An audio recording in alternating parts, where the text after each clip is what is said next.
You are now listening to theGrio's Black Podcast Network, Black Culture Amplified.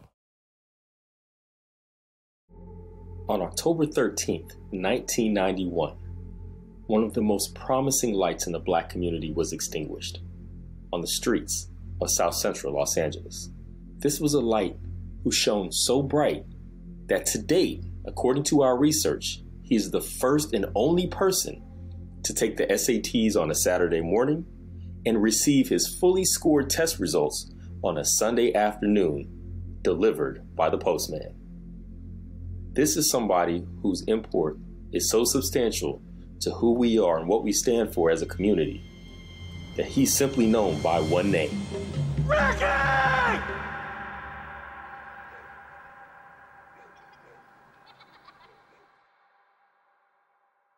This is Significant Moments in Black History with Dear Culture.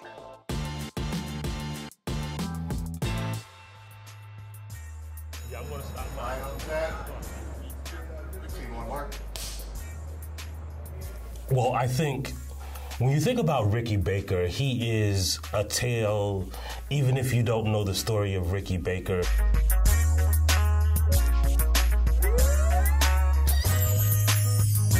We've all heard the story of someone like Ricky Baker who's, killed after their high school graduation at a convenience store trying to buy some hot Cheetos, or somebody who was, just hanging out at the mall and got in with the wrong crowd. Or I'm still trying to find out.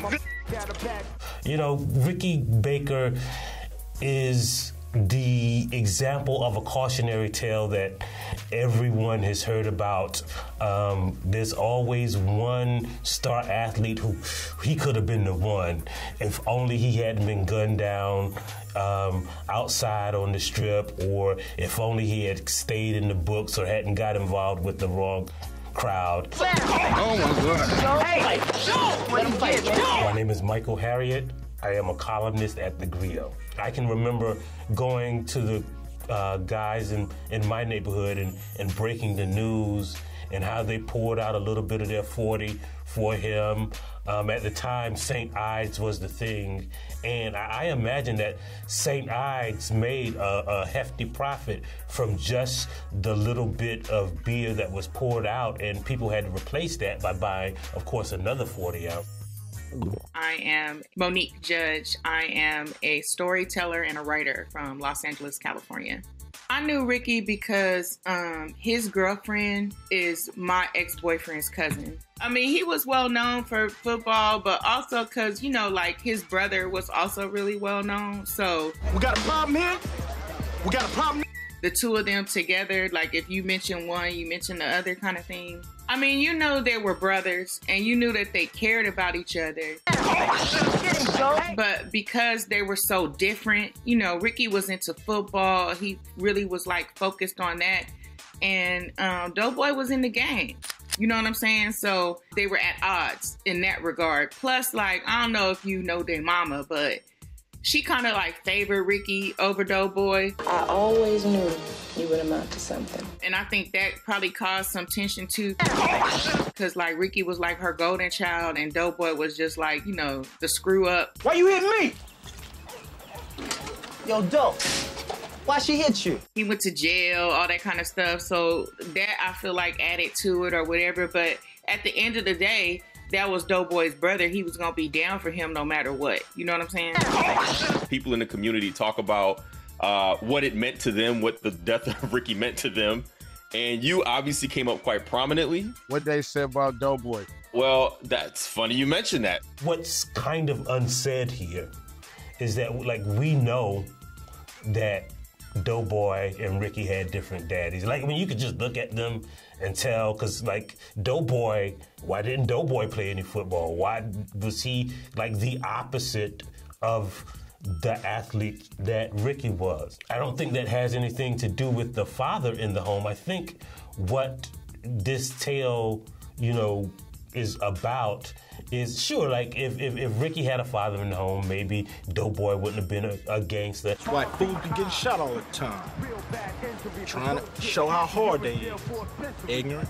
And if Doughboy wouldn't have been a gangster, maybe his brother wouldn't have got shot. But if you flip it around, like, what if Doughboy and Ricky had a father in the home and Trey didn't? You have to think, young brother. First of all, his daddy wasn't having it. I don't know if you know his dad, but like Furious was not gonna let Trey be for the streets. You're my only son, and I'm not gonna lose you to no bullshit, you hear? You know what I'm saying? So as much as Trey wanted to hang out and be down with everybody, his daddy really had him like in the house doing his homework, getting good grades, we used to like pass by and he'd be outside like mowing the lawn and raking up leaves and stuff, because like his dad just put him on that. You know what I'm saying? Then like when we got in high school, he got his little job in the mall or whatever. He thought he was doing something. Heard you like Mr. GQ Smooth now. When the news about Ricky first broke, what I heard about it is the thing you hear about, you know, every time somebody black dies, that it was gang related. And of course, that could mean any number of things. If you black in America, you know what gang related means. That means the police don't know what happened, so they just said probably the gangs, probably, you know, the other black dudes. What set you from? Look like one of them Crenshaw Mafia motherfuckers. So I think that was the first story that came out. And then, you know, because of that, all kinds of conspiracy theories, you know, rose up. There are some people who say that Ricky was never killed, that he changed his name, and, you know, started hanging out with a new group of friends. A lot of people say they saw him in the 90s at a wedding as the best man. They say he changed his name and played for the New York Giants and hung out with those friends to this very day. Ignorant. So, you know, there's so many conspiracies because the first thing that we heard was gang related. And we knew Ricky wasn't in no gang. Ricky was too smart for that. So the first initial news, I think, was just rumors. Where were you when you found out Ricky was shot and killed? Allegedly by Ferris, though I'm not asking you to snitch if you actually know who shot him. But, you know, where were you when you found out Ricky was shot? So we found out that Sunday night on Crenshaw. Like everybody, every Sunday we all go out on Crenshaw, you know, riding up and down. And we were riding up and down Crenshaw that Sunday night. And people was asking, you know, where's Trey? Where's Ricky? Like, you know, where's everybody at? Because we all would like gather at the same spot and they weren't there. And then that's when someone came and told us that Ricky had been killed. Ricky! Coming back from the store or something. Ricky! But he got in the alley. Ricky!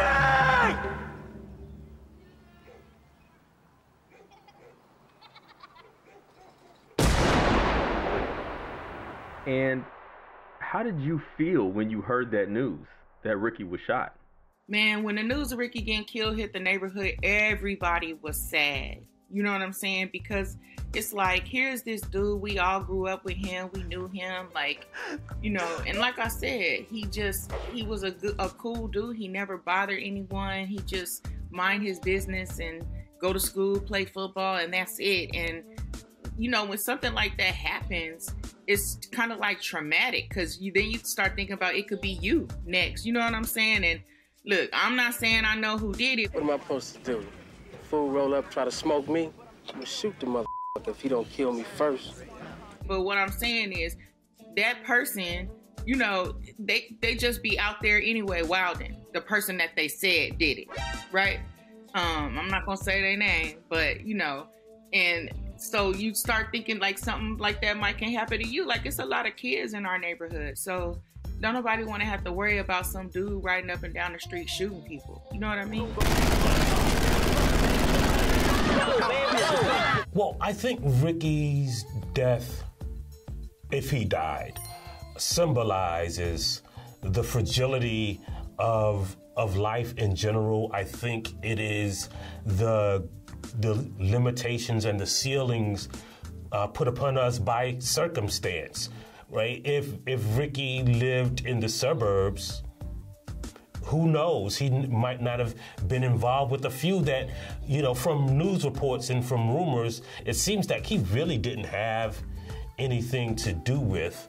And so I think it is about circumstance. It is about the violence of black neighborhoods' existence in the first place.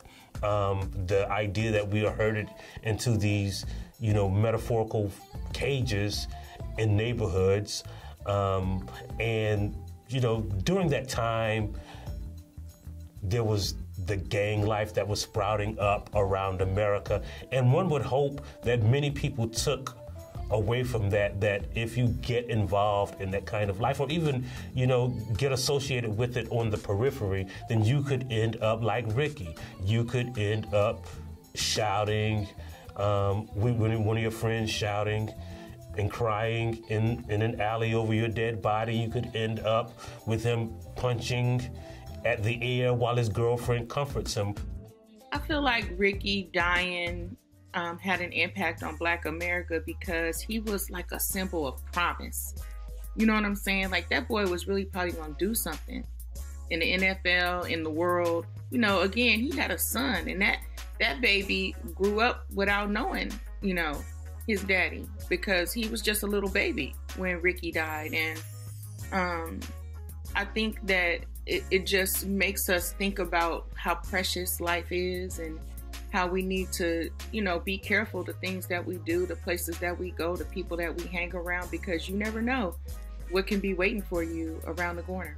I think about Ricky when I see a football game and wonder, like, what could that team have been if Ricky would have been playing for them? Catch! Man, you sorry. I think about Ricky when, I don't know if you've heard, but, from the reports that I've seen and, the word of mouth on the street, is that Doughboy eventually moved to Chicago, opened a very successful barbershop. After spending a while just kind of, they said there was a period when he just hung out with a guy named Smokey, smoking weed all day, and then he got fired on his day off.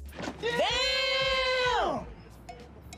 Got his life together and went to barber school. And you have to think, like, there were reports, because, there are black reporters in black media who kept up with Ricky's family. And I remember when there was a report about Doughboy in danger of losing his barbershop. And you wonder if Ricky had made it to the league, would Doughboy have been in that kind of financial distress? So I think there are many things that make me think of Ricky Baker, of his circumstance, of the fragility of black life in the ghetto. Doughboy died 2 weeks after Ricky, too. He was murdered in the streets 2 weeks after Ricky.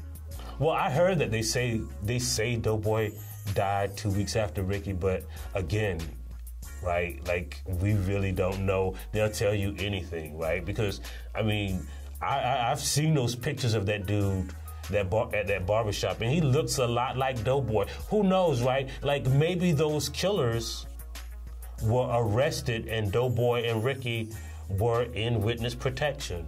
You never know, because a lot of people say that COINTELPRO had a lot to do with Ricky's death to prevent the rise of a black running back messiah. So, it's really hard to talk about this without acknowledging that a lot of what we heard may not be true. As one of the most significant deaths in the black community, what did the passing mean to you, my brother? It meant that it's not going to be a sequel, because when I walked across the street, John was going to fade my ass to black too, man. You know what I'm saying? I'm like, damn, thought I was going to have a sequel. And either they don't know, don't show, or don't care that there ain't no sequels in the hood.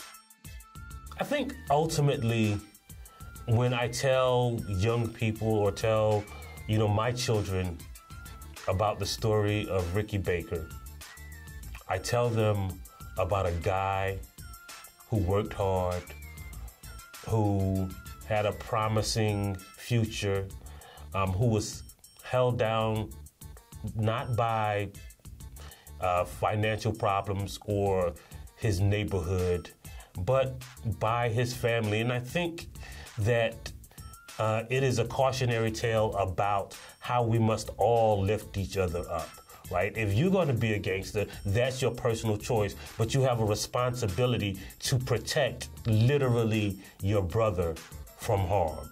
You have to send him home. And I also think it is about the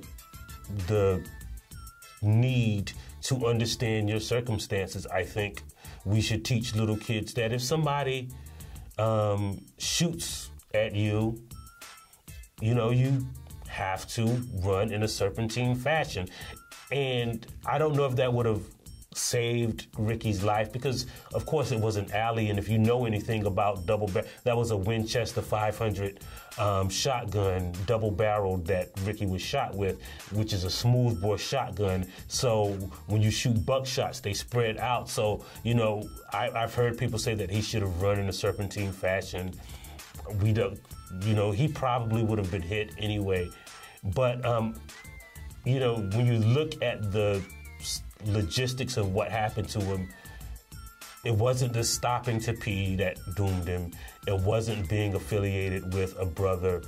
I think maybe it was about splitting up. And see, that's a metaphor for life, right? When Ricky and Trey split up, that's what doomed. Everybody knows, especially if you're black, that you don't split up. Harriet Tubman taught us that like 200 years ago. Never split up. Splitting up, metaphorically, and in the case of Ricky Baker, literally, will doom you. You are your brother's keeper. Never split up. What's funny is I was arguing with John Singleton on the set, saying, why they split up? Man, why he gonna go this way and he gonna go that way? That don't make John. Like, man, they split up. They split up. I was like, okay. If you could say something to Ricky right now, what would you say to him? Ricky, you shouldn't have never got that girl pregnant. You knew I had a crush on you. You should have got with me instead, but that's okay. Because what's done is done, and now you're not here, and I miss you. I hope you're resting well. Why you making me laugh, man? Because that's not where I saw that going. So I wasn't prepared. That was awesome. Next week on Dear Culture's Truish Black Stories. When you think of sheer artistry, sheer creativity, the ability for someone to bring Black people together in the most fundamental ways, it's, you know, I would say of my four, Randy Watson's my number one.